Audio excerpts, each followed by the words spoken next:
Hello students, welcome back to my YouTube channel. ನಾನು ನಿಮಗೆ ಇವತ್ತಿನ ವಿಡಿಯೋದಲ್ಲಿ ITRSನಲ್ಲಿ ಅಸೆಸ್ಮೆಂಟ್ ಆಫ್ ಫರ್ಮ್ಸಲ್ಲಿ ಸ್ವಲ್ಪ ಡಿಫ್ರೆಂಟ್ ಆಗಿರೋಂಥ ಪ್ರಾಬ್ಲಮ್ ಮಾಡಿಸ್ತಾ ಇದ್ದೀನಿ. ಕ್ವಶನ್ ಈ ಥರದಲ್ಲಿದೆ.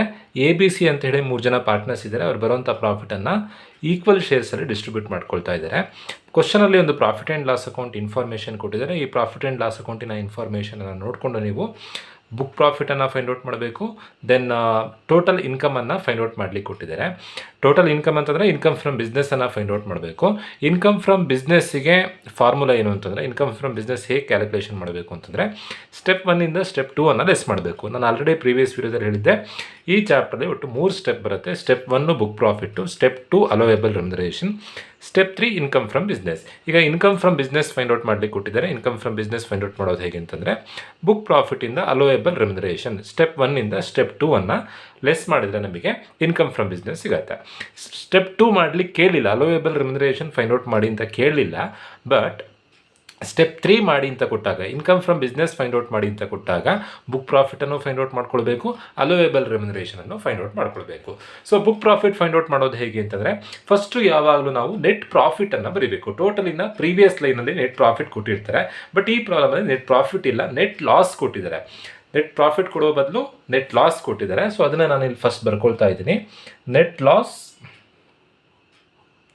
As per profit and loss account. Net loss ಅಂತ ಹೇಳಿ ABC, ಎಗೆ 1,25,000, ಬಿಗೆ 1,25,000, ಸಿಗೆ 1,25,000, ಟೋಟಲ್ ಆಗಿ 3,75,000 ನೆಟ್ ಲಾಸ್ ಆಗ್ತಾ ಇದೆ. ಸೊ ನೆಟ್ ಲಾಸ್ ಆಗಿದ್ದರಿಂದ ನಾನಿಲ್ಲಿ ವಿತಿನ್ ಬ್ರಾಕೆಟಲ್ಲಿ ಬರ್ಕೊಳ್ತಾ ಇದ್ದೀನಿ, ಅಂದರೆ ನೆಗೆಟಿವ್ ಅಂತ ಅರ್ಥ. ಇದನ್ನು 2 ಥರ ಮಾಡ್ಬೋದು. ನಿಮಗೆ 2 ಮೆಥಡ್ ಹೇಳ್ತೀನಿ, ಯಾವ್ದು ಈಸಿ ಆಗುತ್ತೋ ಅದು ಫಾಲೋ ಮಾಡಿ. 2 ಮೆಥಡ್ನಲ್ಲಿ ಆನ್ಸರ್ ಒಂದೇ ಬರುತ್ತೆ. ಈಗ ನೆಟ್ ಲಾಸ್ ಬರ್ಕೊಂಡಿದ್ದೀವಿ. ನೆಕ್ಸ್ಟ್ ಫಾರ್ಮೇಟ್ ಏನು ಅಂತಂದರೆ, add disallowed expenses. Disallowed expenses ಅಂತ ಬರ್ಕೊಳ್ಬೇಕು. ಡೆಬಿಟ್ ಸೈಡ್ ನೋಡಬೇಕು. ಕ್ವಶನಲ್ಲಿ ಪ್ರಾಫಿಟ್ ಆ್ಯಂಡ್ ಲಾಸ್ ಅಕೌಂಟ್ ಕೊಟ್ಟಿದ್ದಾರೆ. ಡೆಬಿಟ್ ಸೈಡ್ ಇರೋದೆಲ್ಲ ಎಕ್ಸ್ಪೆನ್ಸಸ್, ಕ್ರೆಡಿಟ್ ಸೈಡ್ ಇರೋದೆಲ್ಲ ಇನ್ಕಮ್ ಆಗುತ್ತೆ. ನಾವೀಗ ಡಿಸ್ಅಲೋಡ್ ಎಕ್ಸ್ಪೆನ್ಸಸ್ ಅಂದರೆ ಡೆಬಿಟ್ ಸೈಡ್ ನೋಡಬೇಕು.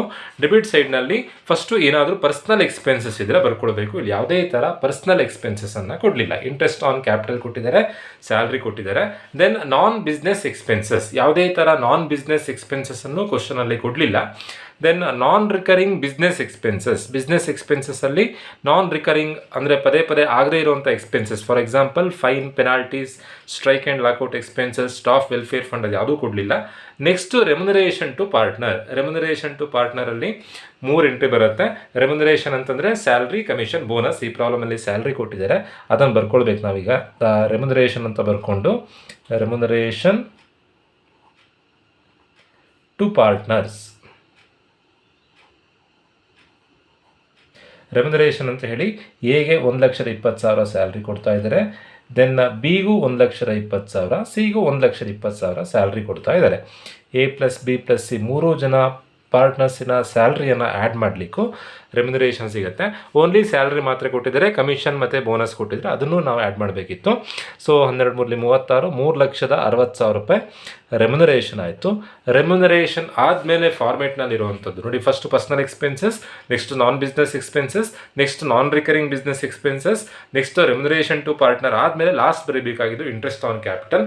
ಬಟ್ ಎಕ್ಸಸ್ 12% ಇದ್ದರೆ ಮಾತ್ರ ಬರೀಬೇಕು. ಈಗ ಇಂಟ್ರೆಸ್ಟ್ ಆನ್ ಕ್ಯಾಪಿಟಲ್ ಅಂತ ಹೇಳಿ 12% ಕೊಟ್ಟಿದ್ದಾರೆ. ಹಾಗಾಗಿ ಇಂಟ್ರೆಸ್ಟ್ ಆನ್ ಕ್ಯಾಪಿಟಲನ್ನು ಬರೆಯೋದು ಬೇಡ. ಯಾವಾಗ ಬರೀಬೇಕು? 13% ಕೊಟ್ಟಿದ್ರೆ, ಫಾರ್ ಎಕ್ಸಾಂಪಲ್ 13ಅಲ್ಲಿ 12 ತನಕ ಬರೀಲಿಕ್ಕಿಲ್ಲ. 1%ಗೆ ಅಮೌಂಟ್ ಎಷ್ಟಾಗುತ್ತೆ ಅಂತ ಕ್ಯಾಲ್ಕುಲೇಷನ್ ಮಾಡಿ ಬರೀಬೇಕಿತ್ತು. ಮೋರ್ ದ್ಯಾನ್ 12 ಇದ್ದರೆ ಮಾತ್ರ ಕ್ಯಾಲ್ಕುಲೇಷನ್ ಮಾಡಬೇಕು. 12 ಆರ್ ಲೆಸ್ ದ್ಯಾನ್ 12 ಇದ್ದರೆ ಕ್ಯಾಲ್ಕುಲೇಷನ್ ಮಾಡೋದು ಬೇಡ. ಅಲ್ಲಿಗೆ ಎಕ್ಸ್ಪೆನ್ಸಸ್ ಎಲ್ಲದೂ ಆಯಿತು. ನೆಕ್ಸ್ಟ್ ನಾವು less incomes of other head. Less incomes of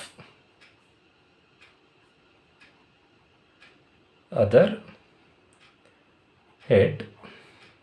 income ಬರೀಬೇಕಾದ್ರೆ ಕ್ರೆಡಿಟ್ ಸೈಡ್ ನೋಡಬೇಕು. ಕ್ರೆಡಿಟ್ ಸೈಡ್ನಲ್ಲಿ ಈಗ ಒಂದು ಲಾಸ್ ಇದೆ, ಒಂದು ಗ್ರಾಸ್ ಪ್ರಾಫಿಟ್ ಇದೆ, ಒಂದೇ ಇನ್ಕಮ್ ಇರೋದು ಗ್ರಾಸ್ ಪ್ರಾಫಿಟ್ ಮಾತ್ರ. ಇನ್ಕಮ್ ಬರೀಬೇಕಾದ್ರೆ 6 ಇನ್ಕಮನ್ನು ಬಿಟ್ಟು ಬೇರೆ ಎಲ್ಲ ಇನ್ಕಮನ್ನು ಬರೀಬೇಕು. 6 ಇನ್ಕಮ್ ಯಾವ್ದು ಅಂತಂದರೆ, ಒಂದು sales, closing stock, gross profit, commission received, discount received, miscellaneous income or sundry income, bad debts recovered.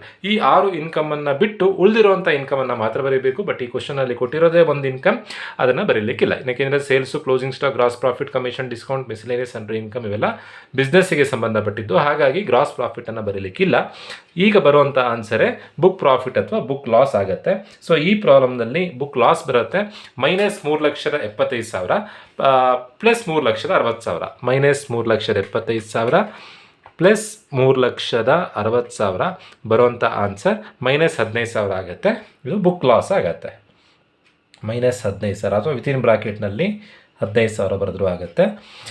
Book loss ಆಯಿತು. ಇದನ್ನು ಬೇರೆ ಇನ್ಯಾವ ಥರದಲ್ಲಿ ಮಾಡ್ಬೋದು ಅಂತಂದರೆ ವಿತಿನ್ ಬ್ರಾಕೆಟಲ್ಲಿ ಬರ್ಕೊಳ್ದೇನೆ ಡೈರೆಕ್ಟಾಗಿ ಬೇಕಾದರೂ ಮಾಡ್ಬೋದು.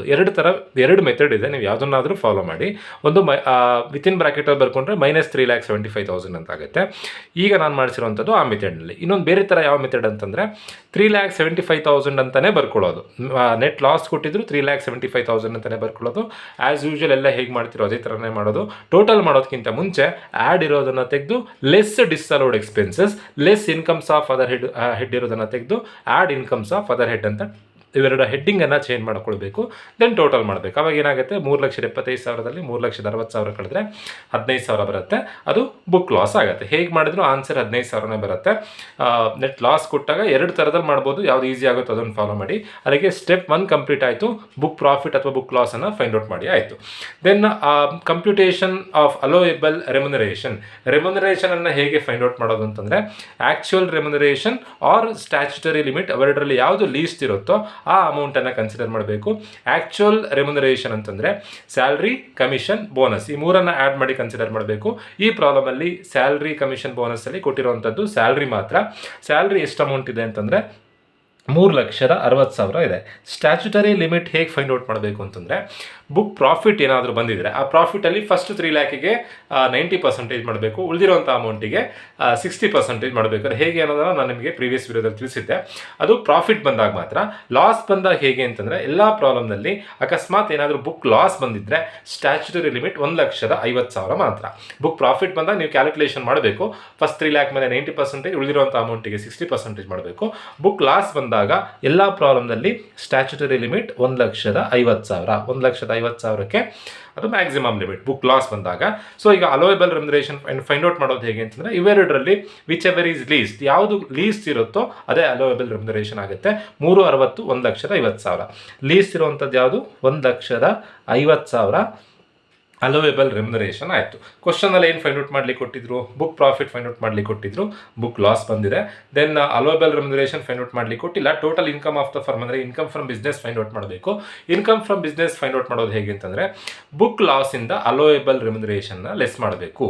ಬುಕ್ ಪ್ರಾಫಿಟಿಂದ ಅಲೋಯಬಲ್ ರೆಮ್ಯುನರೇಷನ್ ಲೆಸ್ ಮಾಡಬೇಕಿತ್ತು. ಬಟ್ ಈಗ ಬುಕ್ ಲಾಸ್ ಬಂದಿದೆ. ಬುಕ್ ಲಾಸ್ ಎಷ್ಟು? -15,000. ಅದರಿಂದ ರೆಮ್ಯುನರೇಷನನ್ನು ಲೆಸ್ ಮಾಡಬೇಕು. ರೆಮ್ಯುನರೇಷನ್ ಎಷ್ಟಿದೆ? 1,50,000 ಇದೆ. 15,000ದಿಂದ -15,000ದಿಂದ 1,50,000 ಕಳಿಬೇಕು. ಏನಕ್ಕೆ -15,000 ಬರ್ಕೊಂಡಿದ್ದು? ಬುಕ್ ಲಾಸ್ ಬಂದಿತ್ತು. -15,000 ಮೈನಸ್ ಅಲೋಯಬಲ್ ರೆಮ್ಯುನರೇಷನ್ 1,50,000 -1,50,000 ಮಾಡಿದಾಗ ಬರುವಂಥ ಆನ್ಸರ್ -1,65,000 ಆಗುತ್ತೆ.